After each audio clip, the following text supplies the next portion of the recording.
Alright, good morning po. Ayan, we praise God po sa maulan na panahon na pinagkalob sa atin ng ating Panginoon. Ito ay maulan na pagpapala sa bawat isa po sa atin. Ngayon, binigyan niya tayo ng malamig na panahon. Sana malamig.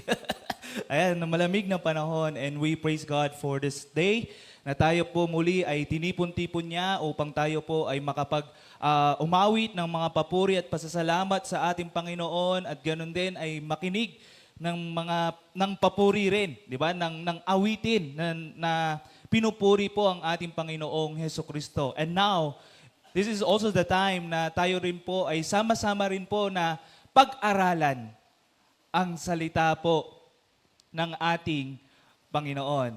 And this month, sabi ko nga po, ay tayo po ay 2 buwan natin na pag-aaralan ang patungkol po sa Baptist distinctives. Diba? Sa Baptist distinctives. Na I hope and I pray sa bawat isa po sa atin na kumbaga nasasagot na po yung mga katanungan, bakit nga ba tayo Baptist?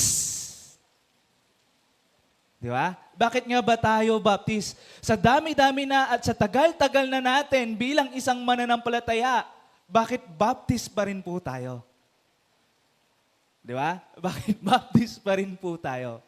And I hope and I pray na sa pag-aaral natin sa salita ng ating Panginoon, ang Panginoon mismo, ang banal na Espiritu mismo, ang mamagitan po sa atin para ma-enlighten po tayo at ganun din po, kumbaga may turo sa atin na yung salita ng Panginoon, nanggagaling sa salita po ng ating Panginoon, yung binabasihan po natin at pinangahawakan natin. Take note, hindi po isang tradisyon, hindi po isang denomination, hindi po sa isang grupo kung bakit tayo naging Baptist. Di ba? Kundi, una sa lahat, dahil tayo po, kumilala sa ating Panginoon. Tayo po ay sumunod sa ating Panginoon. Tayo po ay tumanggap sa ating Panginoon. Kinilala natin yung ginawa ng Panginoon sa atin na tinubos niya yung ating mga kasalanan. Kaya nga last week na ating napag-aralan mismo, di ba? Yung patungkol po dun sa B, kasi dun po tayo magbabase, di ba? Dun po tayo magbabase na B is what? The biblical authority. Di ba? Yung God's word is what? Our final, di ba? Word.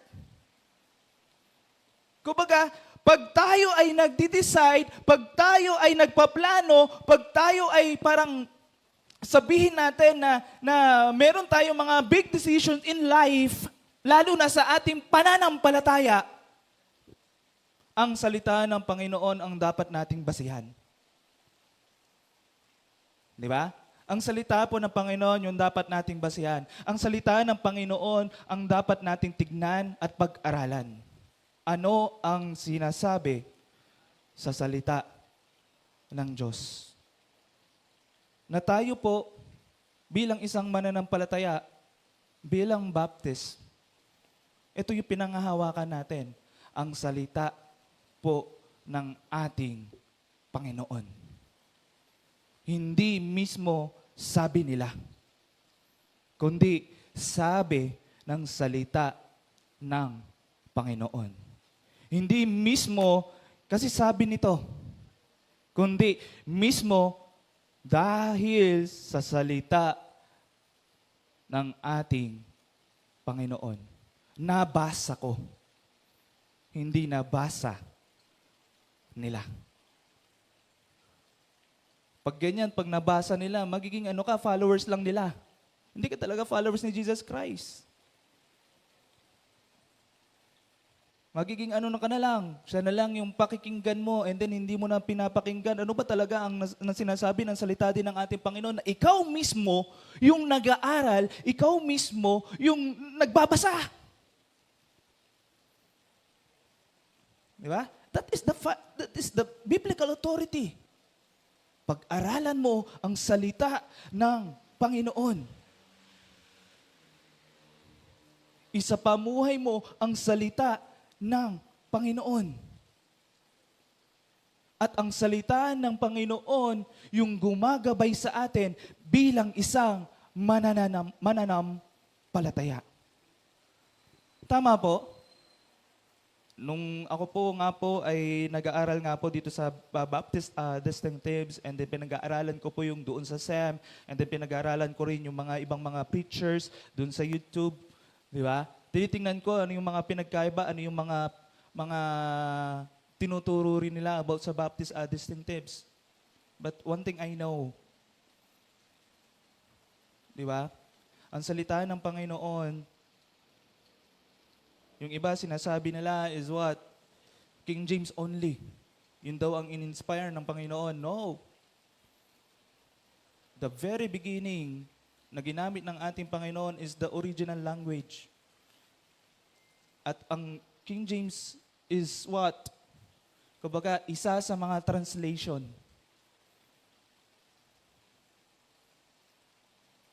Di ba? Isa sa mga translation upang ano? Kumbaga, maisalin sa wikang Ingles. Kaya tayo po, naniniwala tayo na hindi lamang King James yung ginagamit natin. We are what? King James also. Di ba? We are King James also. Pinag-aaralan natin ang King James. Sa translation ng King James, pinag-aaralan din natin yung iba-ibang mga translation sa Bible.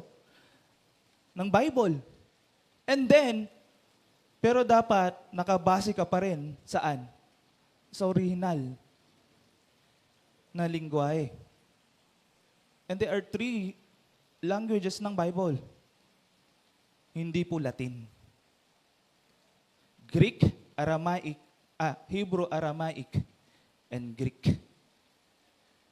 Base po yan sa timeline, sa history ng ating Panginoon. Di ba? Ng ating Panginoon. Yung Latin is another version. Another translation din po yun. Hindi po siya yung original language. Alright? Kaya, yun po yung, kumbaga, isa sa mga dinagdag ko po patungkol po sa biblical authority. And then, kumbaga, nakita rin po natin doon sa pag-aaral po natin na ang salita ng Diyos, ang ating final at supreme na authority sa ating pananampalataya at pamumuhay. Natutunan din natin na ito po ay, kumbaga, hinangahan ng ating Panginoon. This is a God-bread. Ito ay galing sa Panginoon sa pamamagitan ng kanyang banal na Espiritu. Ito po ay naisulat. Di po? Ito po ay naisulat. Ginamit niya ang mga mananampalataya at sa pamamagitan ng banal na Espiritu sila ay ginabayan at naisulat po ito. At ito po ay galing po sa Panginoon. Di ba? At ito po ay galing po sa Panginoon. Kaya, di ba? Kung ito po, kumbaga, and then ang salita din ng ating Panginoon is what? The Christ-centered. Kumbaga, yung Old Testament is the foreshadowing ng ating Panginoon sa Kristo. And the New Testament is what? The revelation ng ating Panginoon sa Kristo. Lahat ng Old Testament at ng NT o New Testament ay tinuturo mismo ang ating Panginoong Heso Kristo. Wala na pong iba. Di ba? Wala na pong iba. Kaya, tayo po bilang isang mananampalataya, kumilala tayo sa ating Panginoon Kristo, pinanghahawakan natin ang ating pananampalataya at pagsunod natin sa ating Panginoon Kristo. Dahil ang ating pananampalataya, ang ating gabay ng ating pamumuhay ay sa salita po ng ating Panginoon na siya yung tinuturo. Tama po? Na siya po yung tinuturo. Kung siya po yung ating final authority ng ating pamumuhay, ng ating pananampalataya, di ba? Ganon din, susunod din po yung katanungan, paano ito na-apply sa church? Kaya dito po papasok yung pangalawang Baptist distinctives po natin, ano po? The autonomy of the local church. Di ba? The autonomy of the local church. When we say autonomy, this is what? Kung i-define natin yan, siya po ay self-govern. Di ba? Siya po ay self-govern. Wala po yan na, kumbaga, hindi po ito kumbaga, hindi po ito na pinahawakan ng isang tao. Hindi po ito hinahawakan ng isang grupo o ng isang organization, kundi tayo po ay naniniwala that the autonomy of the local church at isa sa mga katuruan kung bakit ito yung basihan ng ating pananampalataya, isa sa basihan din ng ating pinangahawakan ng isang church ay isang self-govern kasi po, sino po ang head? Si Christ. Siya lamang yung may authority sa atin. Siya yung basihan natin. Di ba? Kung ang salita ng Panginoon ang basihan natin, ang Panginoon sa Kristo mismo yung pinaglilingkuran natin.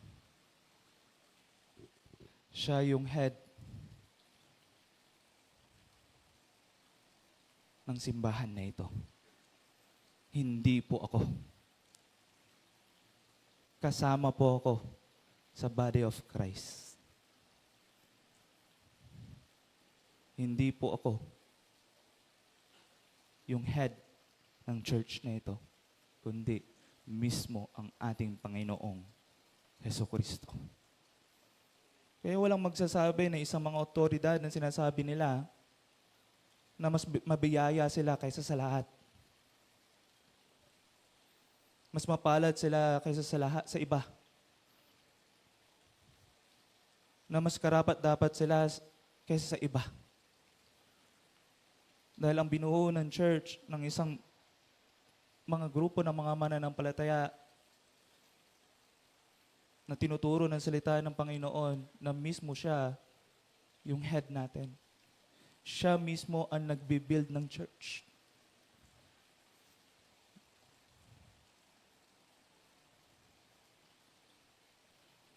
Kaya, I entitled God's message for this day, this morning, no other head but Christ. That I hope and I pray that it will remind us, and I hope and I pray that it will realign us. And I hope and I pray that na ma-enlighten po tayo sa ating pananampalataya. We are so thankful to the Lord. We are so thankful sa grasya niya, sa pag-ibig niya, sa awa niya, sa kaligtasan na pinagkalob niya sa bawat isa sa atin. And we are also thankful to the Lord na mismo ang salita ng ating Diyos, siya yung tinuturo. And we are so thankful to the Lord na kumbaga, dahil siya yung sa salita ng ating Diyos, siya yung tinuturo, siya yung final authority po ng ating pamumuhay. Ganon din nawa sa atin bilang isang local church. Na siya yung sinusunod natin, na siya yung kinikilala natin na may authority ng simbahan na ito.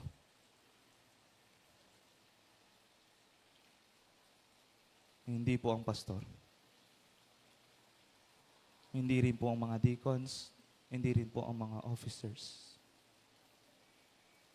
Kundi mismo ang ating Panginoong Hesu Kristo. Kaya sa oras na ito, ay mayroon tayong pag-aaralan na 4. Ayan, 4 na pag-aaralan, pero kinumpres ko na po ito, kaya wag po kayong mag-alala. Okay? Kaya wag po kayong mag-alala. Ay kinumpres ko na po ito. Di na po tayo ilang mga word study pero pili na lang po, hindi na po ilalatag lahat. Di ba? So, mayroon po tayong apat na kung bakit ito po yung isa sa mga makikita po natin na ang local church is autonomous. Na yung si Kristo yung ating authority ng ating local church. Una, na makikita po natin dyan is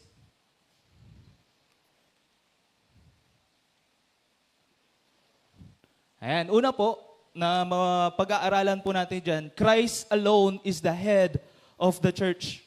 Di ba? Na makikita po natin sa Colossians 1:18, na sinasabi po dyan, He is the head of the body, the church. He is the beginning of the firstborn from the dead, that in everything, in He might be preeminent. Na dito po sa Colossians na ito, yung context po na Colossians na ito, actually, kumbaga, maraming mga katuruan na lumalabas din that time. And then binabawasan po nila yung kumbaga, mis-emphasize po nila, o kumbaga hindi mini-mis-emphasize, kumbaga sinesegue po nila yung pagkakilala, yung role ng ating Panginoong Hesukristo. Kaya kung mababasa niyo po yan sa mga previous mga verses, nandyan po yan, and then sa mga following verses na meron po mga false teachers, meron po mga false teaching na nagtuturo na hindi po si Hesukristo. Kaya nga sinabi niya doon in verse 15, sabi niya, He is the image of the invisible God. Kasi inaano po nila na hindi, tao lamang siya eh. Yes. But He is also a God.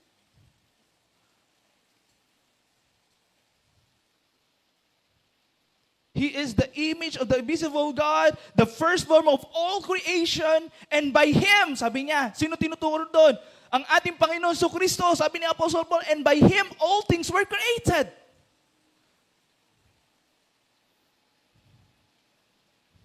In heaven and on earth, visible and invisible, whether the thrones or dominions or rulers or authorities, all things created through Him and for Him. Kaya, in verse 18, yung sinasabing He is the head of the church, hindi po si Peter. Hindi rin po si Paul. O hindi rin yung mga pastor that time. Ang tinuturo ni Apostle Paul, ang head natin sa isang church is what? Si Jesucristo.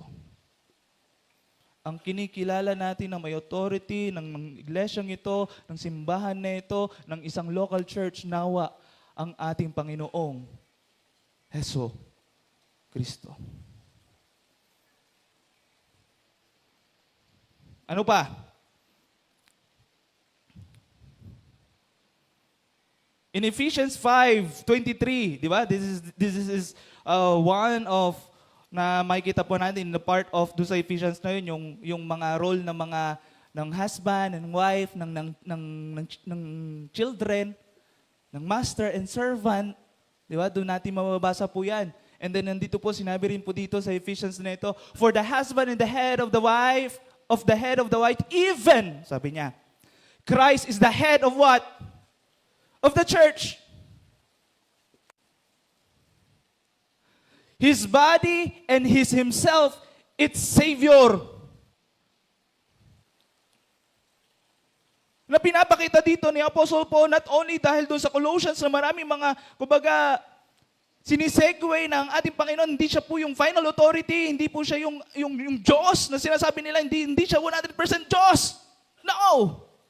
And then sinasabi naman po dito sa Ephesians, pinapakita dito at ginamit ng ni Paul yung picture about dun sa husband, yung relationship ng husband and wife. Di ba? Yung husband and wife, na yung husband is what? Is the head. Siya yung, kumbaga, nangunguna. Di ba? Ganon din sa church.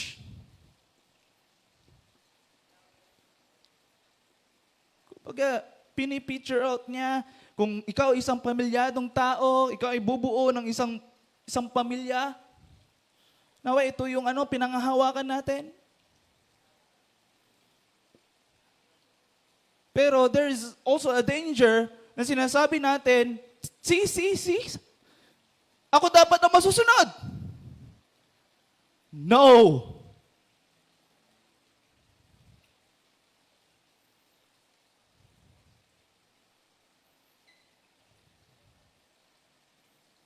Hindi po yan yung tinuturo po ni Apostle Paul dito.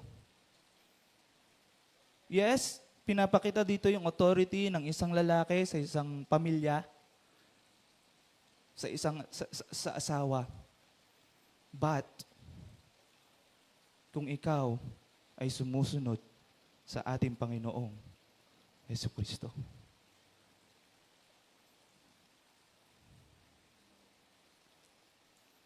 Kung ikaw, kinikilala mo si Kristo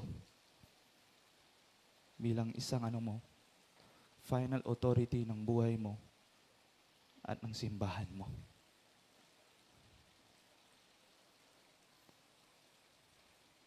Kaya minsan nami-misinterpret din po ito. And then kung babasahin nyo rin yan about dun sa Ephesians na yan, kung bakit nagagawa ng husband to love his wife, and then yung wife is nagpapasubmit sa husband, yung children ay nag-obey sa parents, is because you are filled with the Holy Spirit, not of yourself.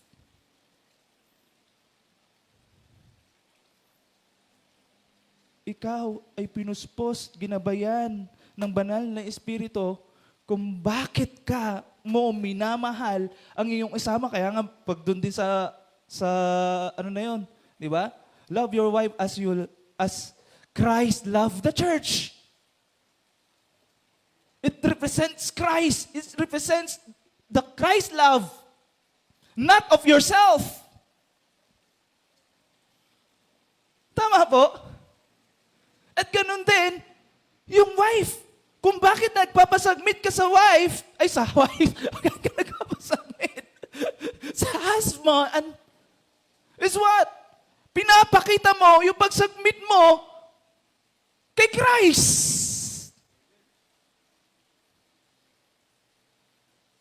Pero, tandaan nyo po, hindi ito dapat magiging sa sinasabi natin na dapat masunod ang kalalakihan sa isang na sinasabi natin sa isang pamilya, dapat ako masunod, dapat ako yung dominante, dapat ako Hindi po. Ipakita mo muna kung ikaw ay tagasunod ng ating Panginoon Jesucristo.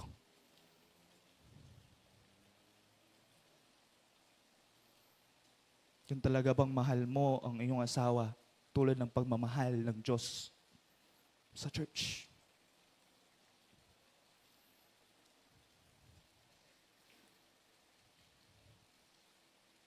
At ganoon din sa asawa. Kung bakit ka nagpapasalubit? Kasi kinikilala mo that he is what? A follower of Jesus Christ.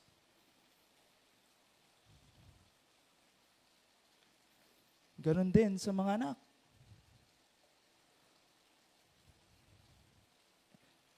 Kaya dapat natin yan kino-context. Dapat natin yan pinag-aaralan. Hindi natin kinukuha lang yung mga verse, mga phrases para sabihin, tama ako. Hindi po. Para mas lalong manuwaan natin ang salita ng Panginoon. Para mas lalong magawa natin ang kalooban ng Panginoon. Masunod talaga ang banal na Espiritu sa buhay natin. Tingnan mo muna natin yung sarili natin.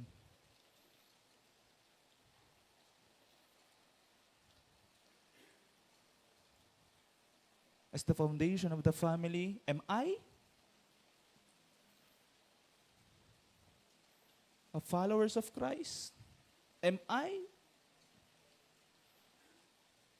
na minamanifest yung pagmamahal mismo ni Kristo? Not of myself. Pag sarili lang natin, mababago po yan. Mawawala po yan. And also, ganun din po sa babae. Pero, dito muna tayo. Di ba? Na sinasabi mismo sa Ephesians that Christ is the head of the church.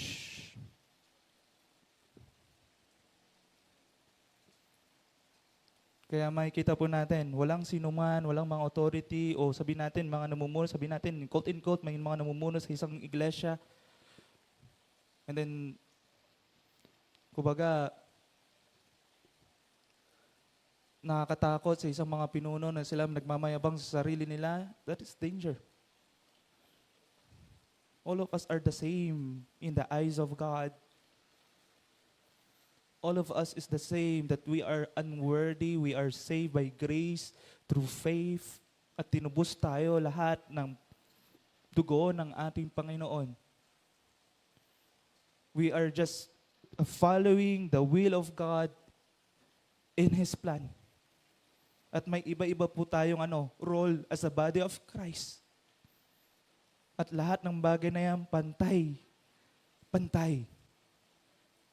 Hindi yan sinasabi dahil ikaw ay, kumbaga paa, ikaw ay may authority. Ikaw ay kamay, ikaw ay may authority, mas greater pa yung kamay sa paa. Kasi daw, nasa taas daw yung paa. Ay, yung paa, yung kamay. No. All of us are the same in the body of Christ. At walang sino man ang magmamayabang. We are following Christ.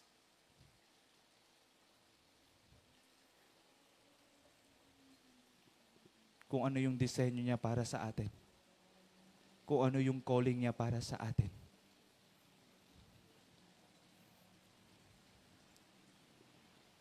Tama po?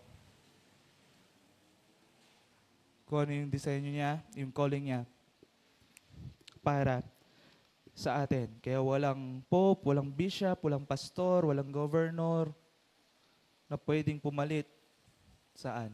Sa authority ng ating Panginoong Heso Kristo. Amen? Ng ating Panginoong Heso Kristo. Kaya,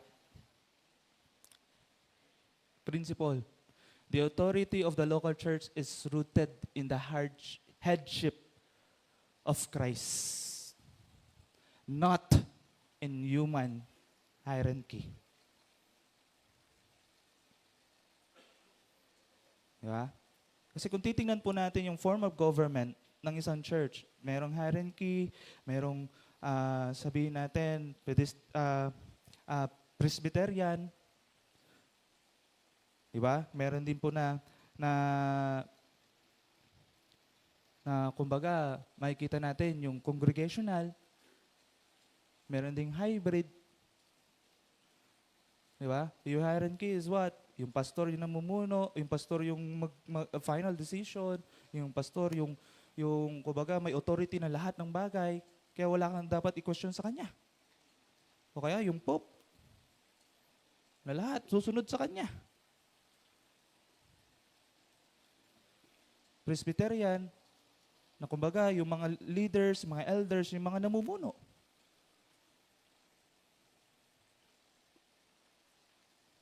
Congregational is what? Ang body of Christ, yung nagkakaisa, namumuno, hindi naman namumuno, kumbaga nagkakaisa, nagko-cooperate sa bawat isa para sa gawain niya.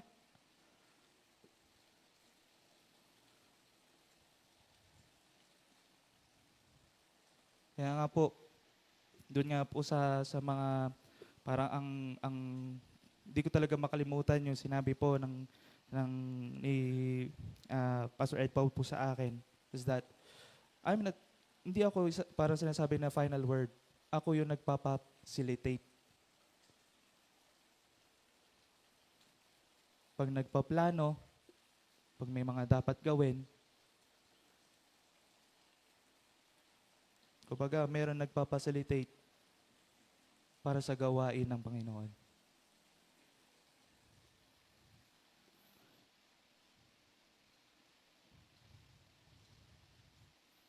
Imagine kung ang company na may dalawang CEO na magkaiba ang utos, malilito yung mga empleyado. Tama? Gulo ang mangyayari. Malilito yung mga empleyado. Parang ganoon din po.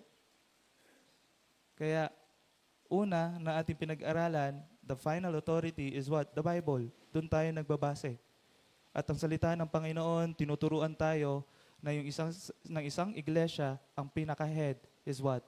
Ang head ng isang iglesia, si Kristo. Di ba? Si Kristo. Lahat ng ginagawa natin, hindi to lift up ourselves, hindi to lift up our group, or kung ano man yung mga gusto nating itaas, at ipagmayabang, hindi po yun, tanggalin nyo po yun.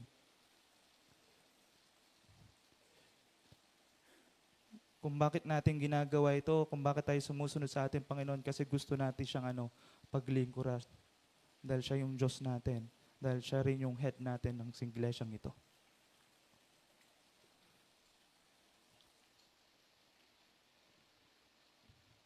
Pangalawa, ayan, puro C. Ayan, kaya medyo pagpasensyahan niyo po Ayan, puro C. Church hold spiritual authority. Kung ang Panginoon, ang Panginoon, ang ating Panginoon Kristo, siya po yung ating authority ng simbahan nito. Ganun din ang ating Panginoon, pinagkatiwalaan tayo, kumbaga sa isang iglesia, sa isang grupo, na na ma-manage. Na sinasabi nga po dito in Matthew chapter 18 verses 15 to 17 in concerning saan? Sa mga kapatiran na mga nagkamali. Di ba?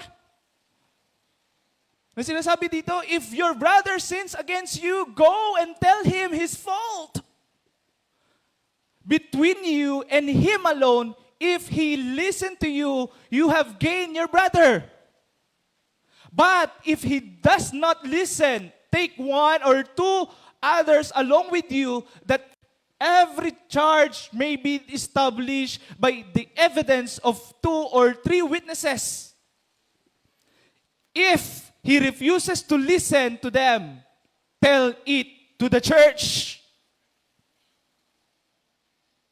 And if he refuses to listen even to the church, let him be you as a Gentile and a tax collector. Dito po, isa sa mga autonomous na una sa lahat, head ang ating Panginoon Kristo, at ganun din bilang isang iglesia, bilang isang grupo, bilang isang, kumbaga, mananampalataya at kapwa mananampalataya, we have, kumbaga, concern tayo sa bawat isa.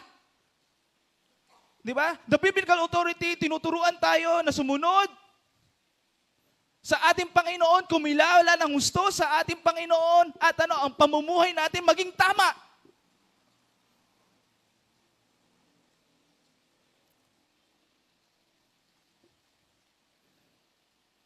Sa mata ng ating Panginoon. And then, ganun din, ang ating Panginoon, gusto niya, na na ang kanyang mga mananampalataya, kanyang mga anak, is what? Mamuhay ng tama. Ipakita yung pagmamahal sa kapwa. Na yung pagpapakita na pagmamahal sa kapwa is not to condemn them, but to correct them, to confront them, not to, in the end, i-condemn pa. Sabi nga sa salita ng Panginoon, sa mga pag-aaralan din po natin, di ba? Confront and gentle. With gentleness. Di sinasabi natin, makasalanan ka, hindi ka na pwede. Itong tao na ito, hindi na ito marami ng mga kalokohan ang ginawa ito, hindi na ito pwede. But if we have concern with each other, at ikaw yung nalaman mo at nakita mo, please, if you love them as the part of the body of Christ, as a fellow believers, is what? Ikaw mismo manguna. Hindi para i-chismis siya. Ikaw mismo manguna na lumapit sa kanya, bro, sis, mukhang medyo tumatagilid na. Di ba? Bro, mukhang nakita kita, Brad.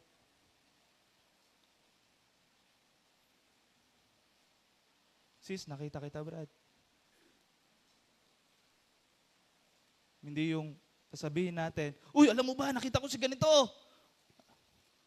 Eh, hindi pa kamo sa kapwa mo mga mananampalataya, sa iba pang mga kapwa mananampalataya.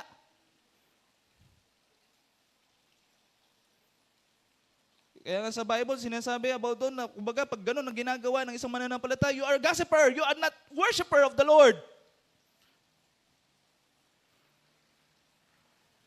You are a gossiper. You are not worshiper of the Lord. You are a slanderer. You are not worshiper of the Lord. If we believe that this is the final authority ng salita ng Panginoon na magkukorek sa atin, na siya yung mag-reprove sa atin, siya yung gumagabi sa atin, siya yung magtiteach sa atin, mag-i-equip sa atin, kailangan nating i-apply po. Mahal natin ang kapwa natin. Sabihan po natin sila.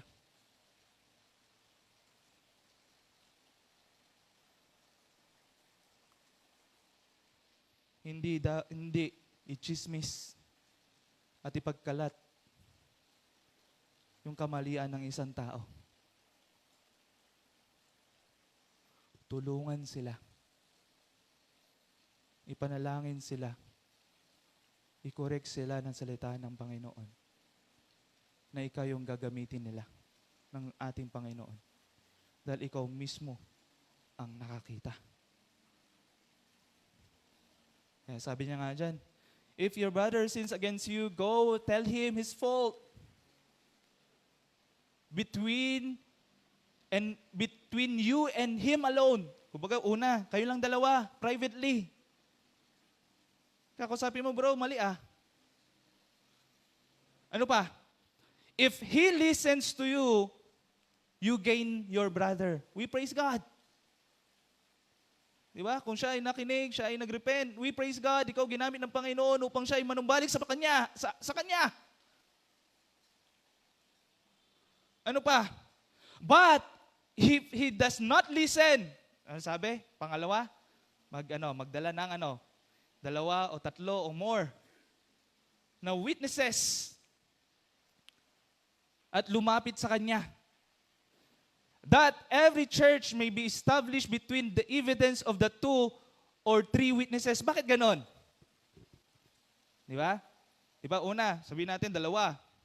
Pag ikaw nakita mo, bro, mali yata yan, in privately, in gentle, nasasabihin mo, bro, masama yata ginagawa mo. Di ba? And then kung hindi siya nakinig, pero alam mo na nagkasala siya at matindi ang kasalanan niya, magtawag ka ng kasama mo. Bro, mahal ka namin. Mali yung ginawa mo. And then kung hindi pa siya nakinig, di ba? Kung bakit 2 o 3 o higit pa, is what? Para walang manipulation. Pag tayo ay nakikipag-usap sa kapwa natin and they are denying themselves, they are denying of their doings, at meron kang witness, hindi pwedeng nag-usap na kayong 2 and then nakita mo, continuous pa rin ginagawa niya, kausapin mo ulit, and then meron ka ng witness. Ito nagpapatunay, bro.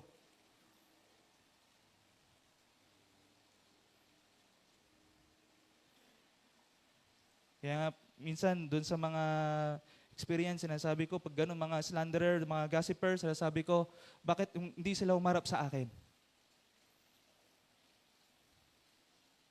At pag haharap ako, may witness.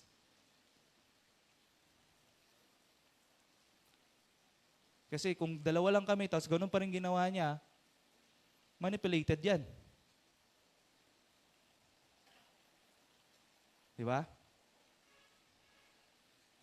Kaya kailangan natin na kumbaga, matulungan. And then sinabi ko, kung ganun ginagawa nila, patuloy lang sila nagkakasala. Patuloy lang sila na nagkakasala, patuloy lang sila na naninira, patuloy lang sila na nakatingin sa iyo, instead makatingin sa ating Panginoon Kristo at magpatuloy. Yan po yung nakakalungkot.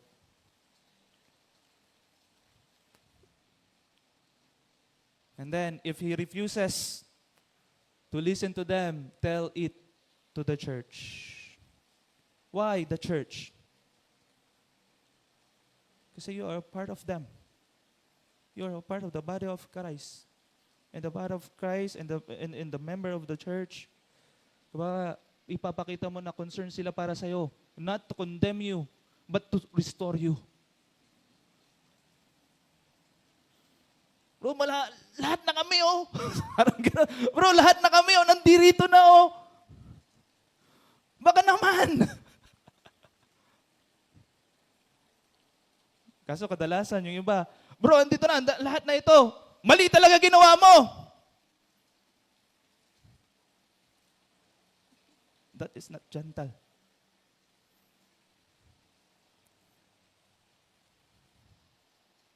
You're condemning our brothers.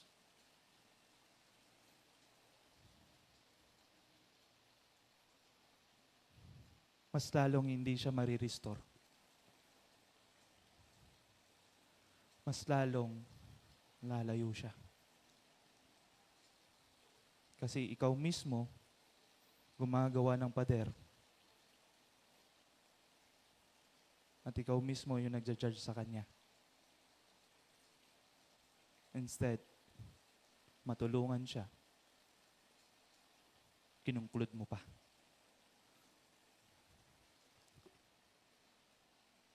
Pero kung di talaga siya nakinig, ano sabi doon?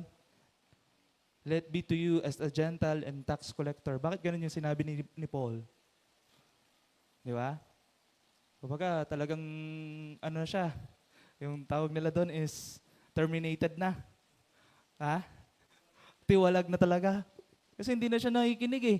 Kumbaga hindi na siya nakikinig. Kumbaga, obvious na yung kasalanan, meron ng mga witness, meron din nagpapatunay, and then yung church kasama na kumbaga lumalapit sa inyo, bro, mali yung ginawa mo, bro, pinapalalangin ka namin.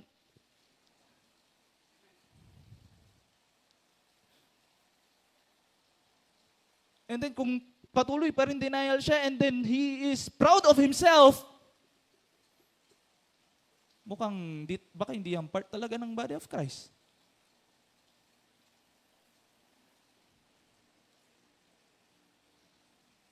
Baka hindi pa siya lubusan kumilala sa Panginoon. Kasi ang hirap, mismo ang Panginoon ang kumilos at pumalo sa Kanya.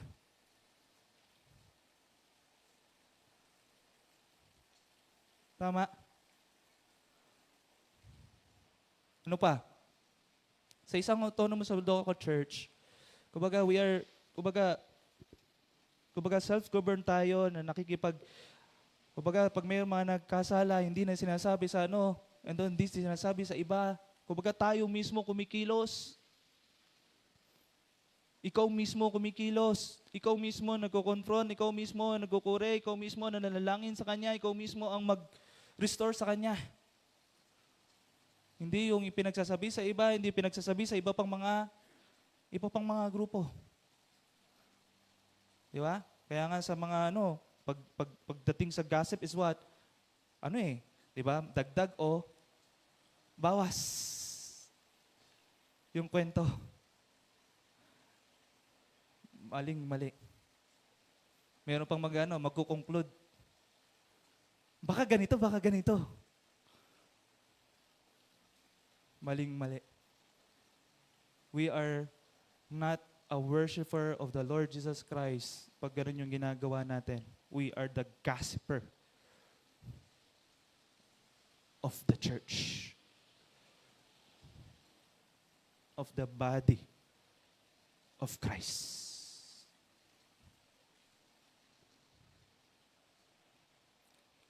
Next naman, di lang mismo sa Matthew. Dito rin, sabi sa 2 Corinthians chapter 2, verse 5 to 8, now if anyone has caused pain, and he has caused is not to me, but in some measure, not to put into severely to all of you, for such a one, this punishment by the majority is enough. So, you should rather turn to forgive and comfort him, or he may be overwhelmed by excessive sorrow.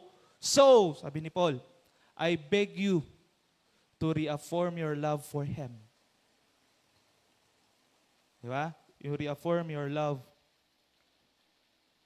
on him. Na dito sa 2 Corinthians, si Paul po, tinawag niya yung mga Corinthians na ano po, kumbaga, binibig niya yung mga mananampalataya ng mga Korinto na kumbaga magkasama na kumbaga i-deal at i-restore yung kanilang mga kapatiran. Sabi niya pa nga dito, di ba? Sinabi niya pa dito na you should turn to forgive and comfort him. Comfort him. Di ba? Nasaktan, may nasaktan. Kung ikaw naman na nasaktan. Pero, ano sabi ng Biblia? Ano sabi ni Apostle Paul dito? Na ano, as the body of Christ, as the follower of Jesus Christ, that He is the head and the final authority of our life is the Bible. Diba? Baka tayo mismo, pag ikaw yung involved and then ikaw yung ano, ikaw mismo manguna na mag-forgive sa bawat isa. Kasi minsan sa buhay natin, pag may tayo nagawa ng kasalanan ng kapwa natin, ang hirap magpatawad. Totoo po yun. Pero ano sinasabi ng Bible? You need to learn to forgive others. Bakit? Kasi mismo si Christ pinurgive ka eh.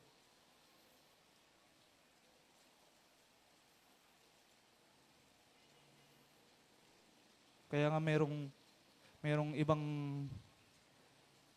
kung hindi ka marunong magpatawad, baka hindi mo pa na-experience talaga yung totoong pagpapatawad ng Diyos. Pero kung na-experience mo ang totoong pagpapatawad ng Diyos, ikaw mismo bilang isang mananampalataya at tagasunod ng ating Panginoon Jesucristo, at kumikilala sa Kanya, ikaw mismo ay magpapatawad sa kapwa mo. Pero mo, yung nangyari nga po, nung nakaraan, itong week lang po, si Charlie Kirk. Di ba? Binaril siya during doon sa session nila. And then, this is one of kumbaga sa atin, grabe ang nangyayari. Nakakatakot, nakakadismaya. But you know, that's the part of the plan of God. If you are true followers of Jesus Christ, even your death,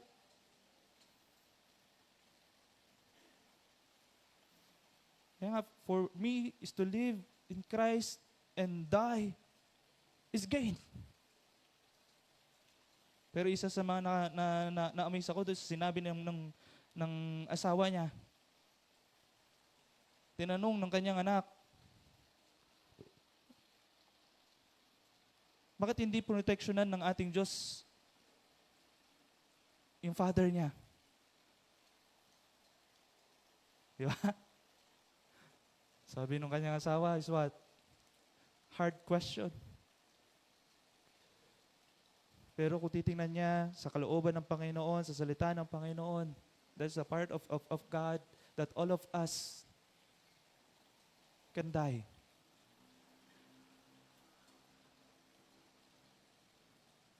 Tapos next question naman, makikita natin doon, is what?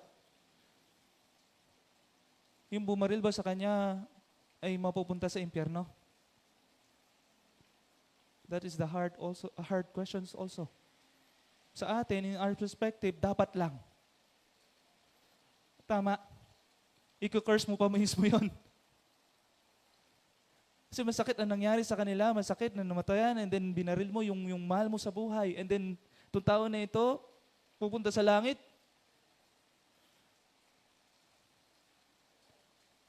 Itong tao na ito ay mapupunta sa impyerno. Dapat lang. Yan yung una kagad natin na maiisip. Pero sinabi ng asawa niya, kung siya ay makakilala sa Panginoon, siya ay mapupunta sa langit. Kung hindi siya nakakilala sa Panginoon, siya ay mapupunta sa impyerno. You see?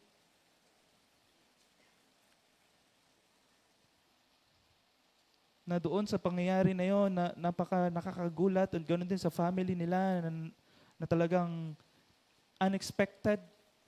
Pero tingnan mo yung response nila.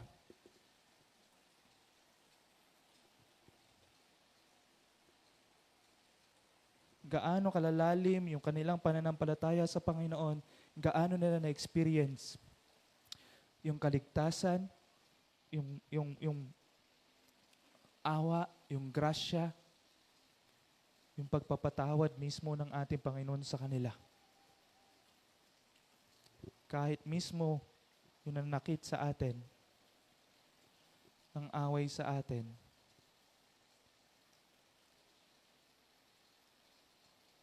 ay kailangan natin pa mapatawad. Dahil kung ikaw ay isang mananampalataya at na-experience mo ang pagpapatawad ng Diyos, ang pagmamahal ng Diyos, ipakita mo ito sa pamuhay mo ito. At ganun din sa isang church. The church is not perfect. Tandaan po natin yan. The church is not perfect. This church is not perfect. All of us ay merong mga pinagdadaanan. All of us ay merong mga ginagawang mga kalokohan. All of us ay isang, kumbaga, makasalanan. All of us ay may pinagdaanan na brokenness sa buhay. But this church welcome you. Because mismo si Christ namatay para sa iyo. Mismo si Christ, pinatawad ka niya. Pero hindi yan magiging alibay para ikaw ay magpatuloy sa kasalanan. Huwag natin i-overemphasize yung awa ng Panginoon. Huwag natin over-emphasize yung pagmamahal ng Panginoon. Meron ding at huwag natin i-under-emphasize yung katotohanan na tinuturo ng salita ng Panginoon na ikaw bilang isang mananampalataya ay babaguhin ng Panginoon. Ikaw isang bilang mananampalataya ay gagamitin ng Panginoon. Ikaw bilang isang mananampalataya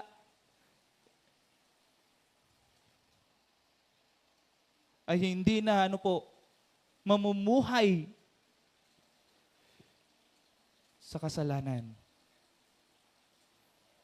Di ba? Kaya ganoon ang nangyayari sa mundo na ngayon. I-over-emphasize nila yung pagmamahal ng Diyos. God is love. Kaya okay lang. I-accept ako ni Lord. Pero hindi nila tinitignan ang katotohanan at sinasabi ng salita ng Diyos. Kabuuan. Yes, God loves you. And because God loves you, He died for you. And because He died for you, He paid all of our sins. Because of He paid all of our sins, hindi ka na dapat namumuhay sa kasalanan.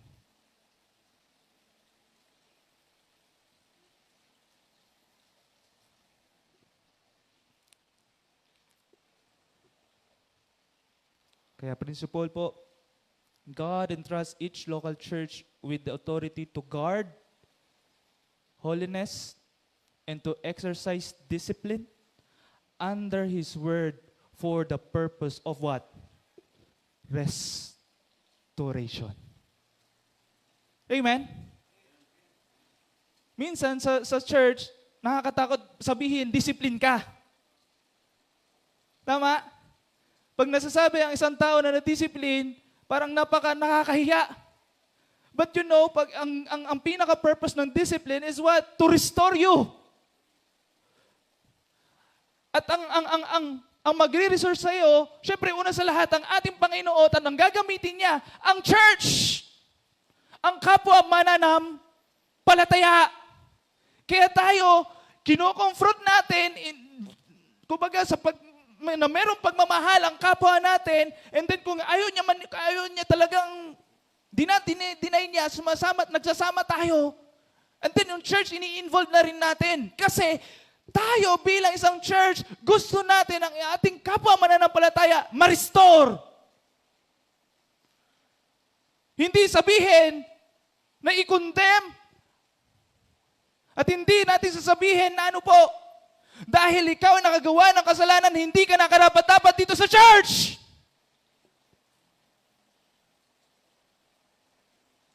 Hindi ka na welcome.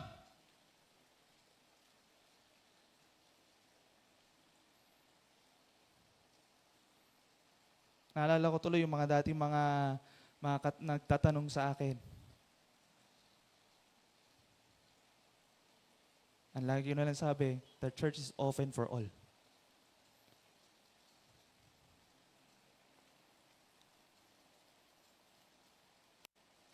The church is open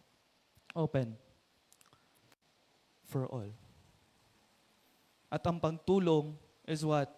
Hindi tinulungan mo dahil magaling na siya. Ang pagtulong is what? Tinutulungan mo dahil hindi pa siya magaling. Diba? Para sa mga nangangailangan. Diba? Tinutulungan mo ang isang tao nangangailangan dahil nakita mo na talagang meron siyang pangangailangan. Hindi yung tinutulungan mo ang isang tao na na wala na siya pangangailangan pero nandun pa rin yung pagtulong mo pa rin sa kanya. Kaya niya namang gawin sa sarili niya pero tinutulungan mo pa rin. Di ba? Kaya yung pagtulong, nakita mo na kailangan niya. Ang pagtulong, nakita mo, hindi pa siya magaling. At tinutulungan mo na ma-restore siya. Ma-heal siya.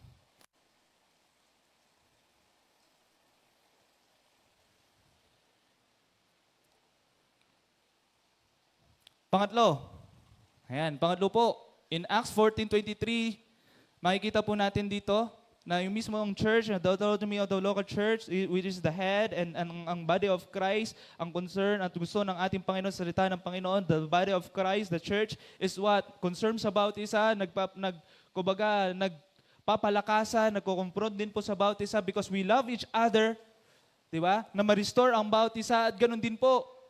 Di ba? Ang church din po ay may kakayahan din po dahil self-govern din po ito, may kakayahan na mag-appoint ng mga leaders.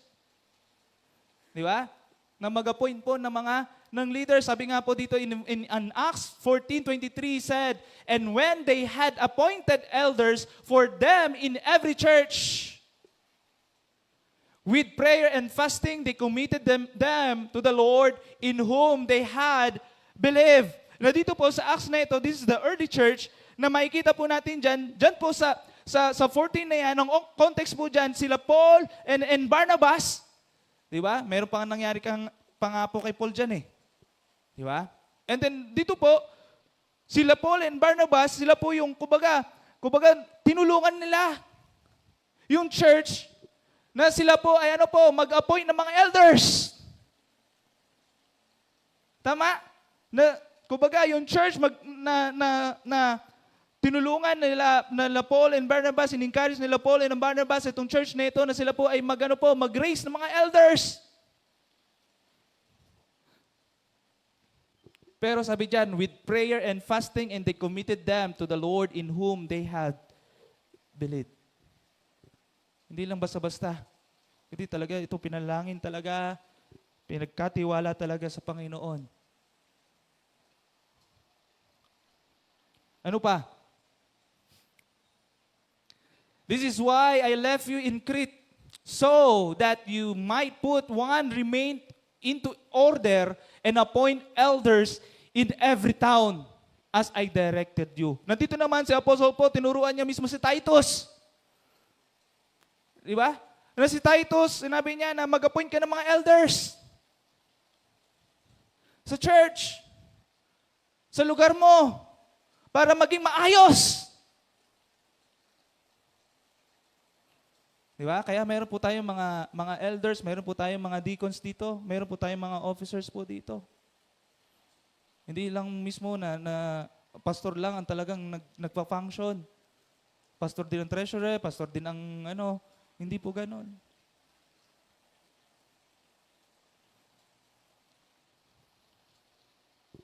Kaya sasabihin na lang, honesty na lang. Hindi po.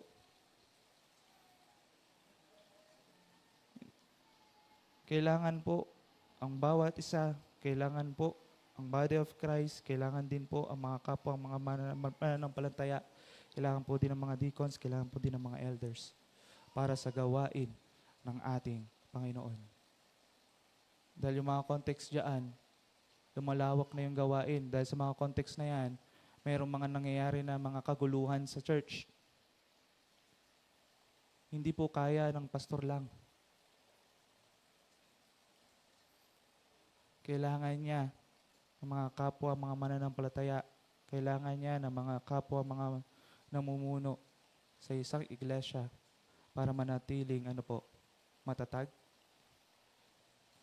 mapapayapa, at maayos ang bahay-sambahan po ng ating Panginoon.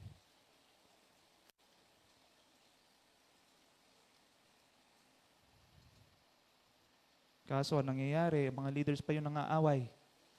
Sila pa ang nag-aaway sa bawat isa. Hindi nila na-apply yung kalooban ng Panginoon na dapat makipag-cooperate sa bawat isa para sa gawain, para sa ikaunlad, para sa kapayapaan ng isang simbahan. It's because of what? Mas higher, mas brave, mas bright. It's because of position. At hindi po yan gusto ng Panginoon. Kaya nagsisilabasan mga gossiper, mga slanderer because of that.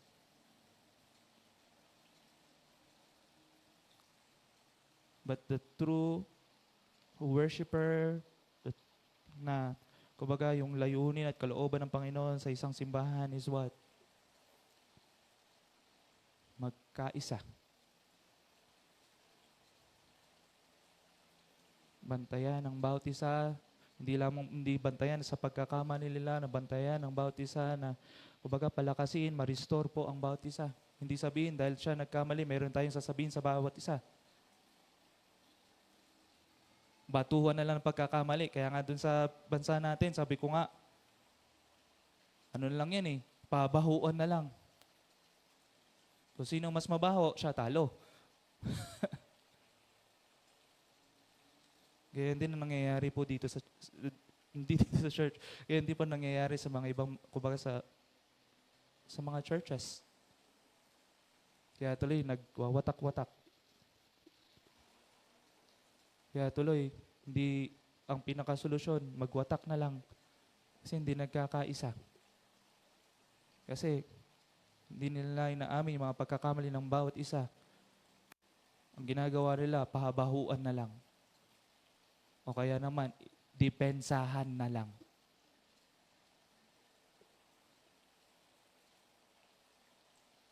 Yan po ang minsan nakakalungkot sa isang simbahan.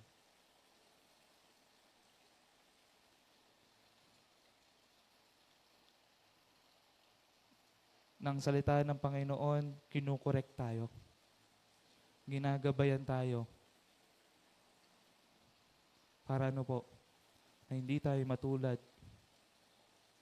sa ganong simbahan. May mga experience tayo maging lesson learned po yung bagay na yan.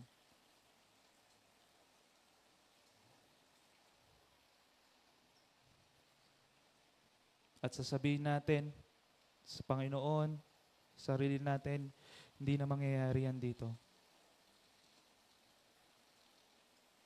At hindi na natin hinahayaan yung bagay na yan. Kasi may natutunan na tayo sa nakaraang. Nasaktan na tayo ng nakaraan. Huwag nyo nang uliti pang masaktan pa ulit. Nalungkot na tayo ng nakaraan. Huwag nyo nang uliti pang maranasan pa ulit natin yung ganong kalungkutan ulit. Dahil hindi yan yung kalooban ng Panginoon sa isang simbahan.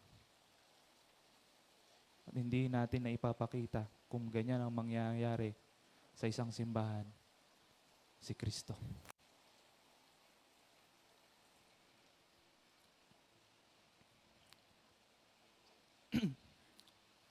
Kaya, principle, each local church has the responsibility to raise and affirm its own leaders and guided by the Spirit and rooted in the congregation. Diba? Christ is the head of the church. And binigyan niya ng pinagkatiwala niya at ang bawat isa because this is the body of Christ.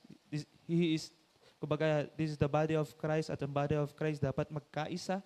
Dapat mayroong concern sa bawat isa. Dapat kung mayroong mga pagkakamali, ang pinaka-goal is what? To restore ang bawat isa. Dahil sila ay kapwa mananampalataya at anak din ng ating Panginoon. Pero kung hindi niya inaamin yung bagay na yan, yun na yung sinasabi natin, baka hindi pa talaga. At hinahayaan na lang natin ang Panginoon ang kumilos. And then, ang church din po, kumbaga, nag-a-appoint ng mga leaders na isang church para saan? Para hindi sabihin natin, para magmayabang sa bawat isa, kundi magkaisa sa bawat isa para sa gawain, para lumawak at para maging maayos po ang gawain ng ating Panginoon. At dahil dyan, ang church din ang magsusupport. Tama po? Ang church din po ang magsusupport.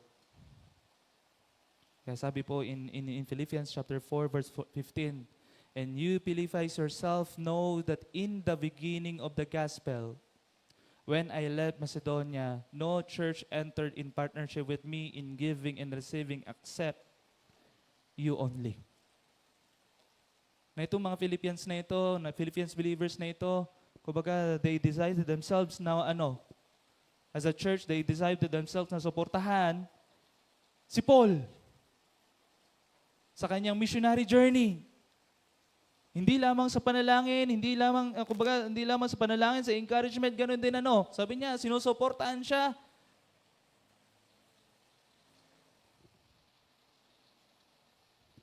Financially. At ang church, may kakayahan na sumuporta, may kakayahan mag-decide na suportahan ng isang manggagawa. Tama po? Ng isang manggagawa.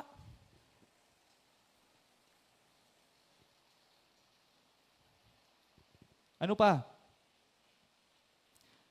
In 2 Corinthians naman, we want you to know, brothers, about the grace of God and has been given among the churches of Macedonia. For in a severe test of affliction, their abundance joy and their extreme poverty have overflowed in a wealth of generosity in their part. Look at that.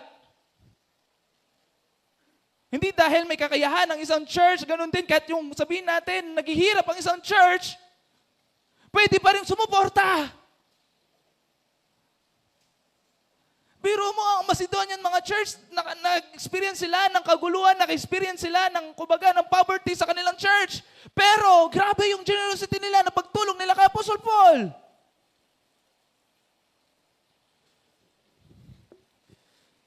Kaya sa pagtulong, sa pag-support sa isang manggagawa, sa gawain ng ating Panginoon, there is no excuses kung tutuusin.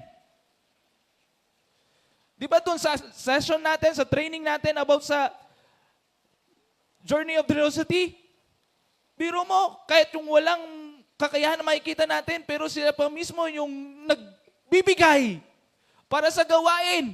Hindi lamang financial, kahit nga ng iisang manok na lang. Binibigay pa nila.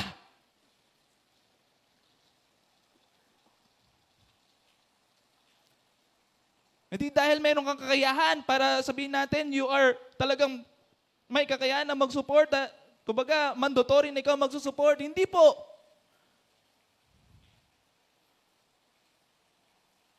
Lahat po pwede mag-support. Lahat po ay pwedeng tumulong sa gawain ng Panginoon sa isang manggagawa.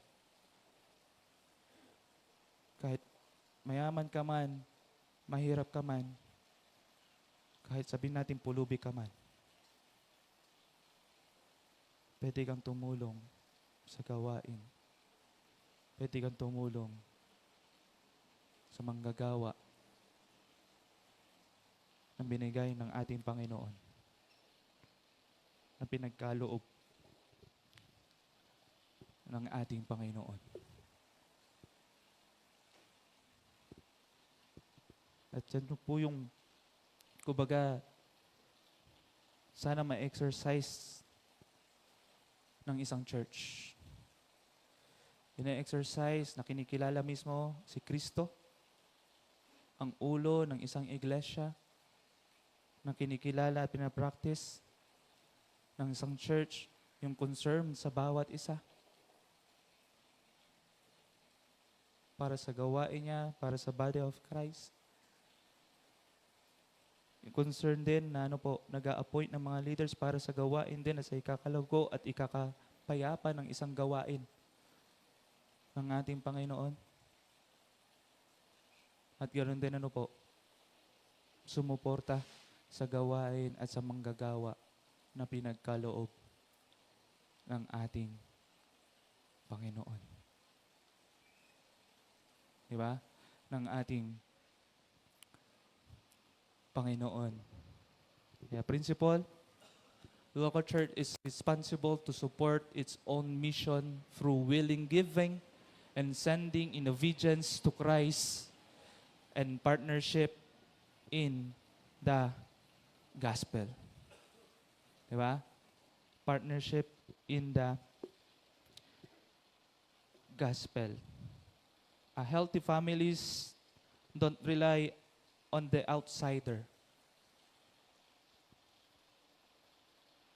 to provide everything. They work and share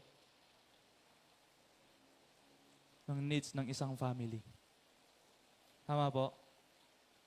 That is the healthy family. Ganon din sa isang church. Di ba? Magkaisa tayo, magtulungan tayo para sa gawain, para sa manggagawa, pinagkatiwala ng ating Panginoon, at magkaisa tayo para sa gawain ng ating Panginoon na maging maayos, mapayapa, at may pakilala na si Kristo talaga ang ulo ng iglesia na ito.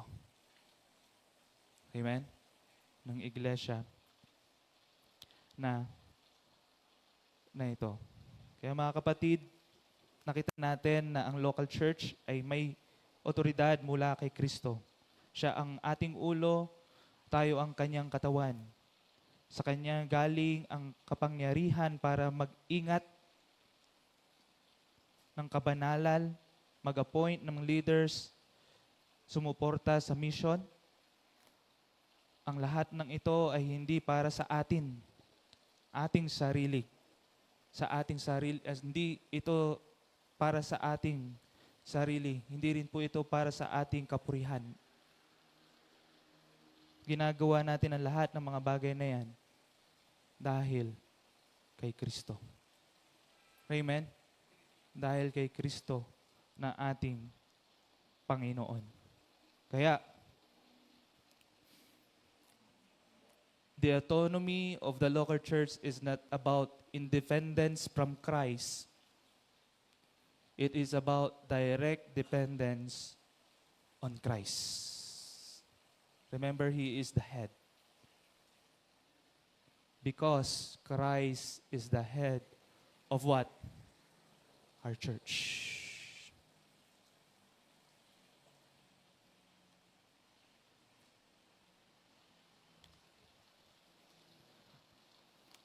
Kaya bilang church, manatili tayong tapat sa kanyang salita. Manatiling nagkakaisa sa kanyang misyon. At manatiling handa at sumunod sa kanyang utos. Kaya, no other head but Christ, no other guide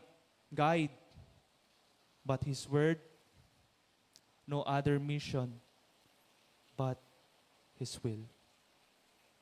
Di ba? But His will. Kaya manindigan tayo sa ating pananampalataya. Manindigan tayo sa ating pananampalataya na naayon sa salita po ng ating Panginoon. At ang iglesyang ito, ang pinapakita, hindi ang pangalan ng church na ito, kundi ang pangalan mismo ng ating Panginoon dahil siya mismo yung ating ulo ng iglesia po nito. Di ba? Po nito. Kaya, dahil siya po ang ulo ng iglesyang ito, ang pinapakilala, ang pinapakita, at ang sinasapamuhay, si Kristo lamang. At ine-exercise ng isang iglesia, ng isang local church, ng isang simbahan, ng isang mananampalataya. Amen? Ng isang mananampalataya. Kaya, may mga discussion questions tayo. I-apply ko po yung stop, start, and continue. Di ba? Tinagalog na rin po para Ayan, tinagalog na rin po natin. Stop. Ano ang dapat kong tigilan na nagpapabagal sa paglago ng ating local church? Start. Ano ang maaari kong simulan para mas aktibong parte ng ating local church? And continue, ano ang mga spiritual habits na ginagawa ko na kinakailangan kong ipagpatuloy at palakasin pa? So, I give you 10 minutes na sa ating pag-aaral na salita ng Panginoon at magkaroon po tayo ng discussion at stop, start, and continue na discussion po natin. If you are part of the body of Christ, if you are recognized that the Bible is the final authority in our lives, and if this church ay kinikilala that He is the head of this church,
after po ng ating discussion ay manalangin po ang bawat isa.